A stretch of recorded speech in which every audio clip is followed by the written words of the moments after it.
Les Voix du Havre. Une chronique en partenariat avec les bibliothèques du réseau Lire au Havre.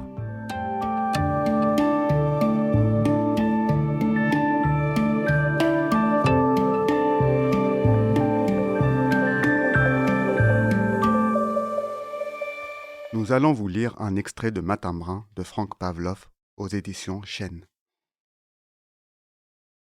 Les jambes allongées au soleil, on ne parlait pas vraiment avec Charlie.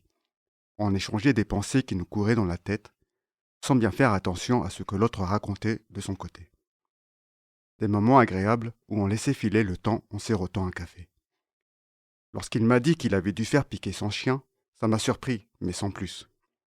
C'est toujours triste un kleps qui vieillit mal, mais passé 15 ans, il faut se faire à l'idée qu'un jour ou l'autre, il va mourir. Tu comprends? Je pouvais pas le faire passer pour un brin. Un labrador, c'est pas trop sa couleur. Mais il avait quoi comme maladie? C'est pas la question. C'était pas un chien brun, c'est tout. Mince alors.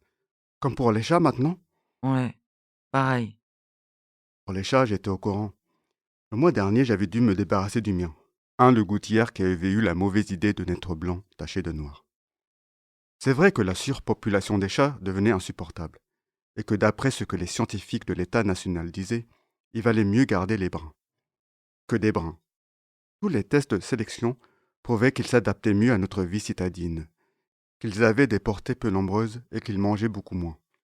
Ma foi, un chat c'est un chat, et comme il fallait bien résoudre le problème d'une façon ou d'une autre, va pour le décret qui instaurait la suppression des chats qui n'étaient pas bruns. La plupart des chefs religieux approuvaient cette mesure. Les milices de la ville distribuaient gratuitement des boulettes d'arsenic. Mélangées à la pâtée, elles expédiaient les matous en moins de 2. Mon cœur s'était serré, puis on oublie vite. Les chiens, ça m'avait surpris un peu plus. Je ne sais pas trop pourquoi. Peut-être parce que c'est plus gros, ou que c'est le compagnon de l'homme, comme on dit. En tout cas, Charlie venait d'en parler aussi naturellement que je l'avais fait pour mon chat. Et il avait sans doute raison. Trop de sensiblerie ne mène pas à grand-chose. Et pour les chiens, c'est sans doute vrai que les bruns sont plus résistants. On n'avait plus grand-chose à se dire. On s'était quitté, mais avec une drôle d'impression. Comme si on ne s'était pas tout dit. Pas trop à l'aise. Quelque temps après, c'est moi qui avais appris à Charlie que le quotidien de la ville ne paraîtrait plus. Il en était resté sur le cul. Le journal qu'il ouvrait tous les matins en prenant son café crème. Ils ont coulé? Des grèves? Une faillite? Non, c'est à la suite de l'affaire des chiens. Des brins? Oui, toujours. Pas un jour sans s'attaquer à cette mesure nationale. Ils allaient jusqu'à remettre en cause les résultats des scientifiques. Les lecteurs ne savaient plus ce qu'il fallait penser. Certains même commençaient à cacher leurs clébards. À trop jouer avec le feu? Comme tu dis, le journal a fini par se faire interdire. Heureusement, il reste les réseaux sociaux. Non, c'est pareil, interdit eux aussi. Comment ça? Plus moyen de se connecter. Mince alors. Et pour le tiercé? Mon vieux, faudra chercher tes tuyaux dans les nouvelles brunes. Il n'y a plus que celui-là. Il paraît que côté course et sport, il tient la route. Puisque les autres avaient passé les bornes, il fallait bien qu'il reste un canard dans la ville. On ne pouvait pas se passer d'informations tout de même. J'avais repris ce jour-là un café avec Charlie, mais ça me tracassait de devenir un lecteur des nouvelles brunes. Pourtant, autour de moi, les clients du bistrot continuaient leur vie comme avant. J'avais sûrement tort de m'inquiéter. Après, ça avait été au tour des livres de la bibliothèque. Une histoire pas très claire encore.